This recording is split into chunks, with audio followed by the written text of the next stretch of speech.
শেখ হাসিনার হাতে রক্তের দাগ সবসময়ই ছিল, যেমনটা ছিল তার বাবার হাতে।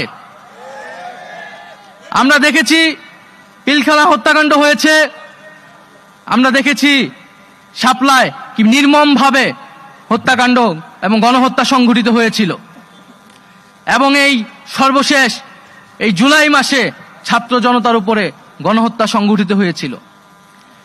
এবং আমরা দেখেছি যে শেখ মুজিব যখন ক্ষমতায় ছিলেন সে একইভাবে বাকশাল কায়েম করে মানবাধিকার এবং গণতন্ত্রকে হরণ করে এবং হত্যা করেছিল।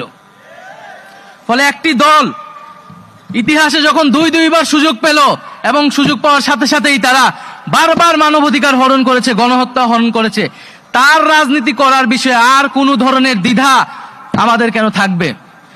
আওয়ামী লীগের বিদায় হয়ে গিয়েছে, আওয়ামী লীগকে পুনর্বাসন কারা কারা করবেন বা করতে চান এখন সেইটা হচ্ছে আলোচনার বিষয়। যারা করতে চান জনগণ তাদেরকেও গণশত্রু হিসেবেই চিহ্নিত করবে এই বাংলাদেশে।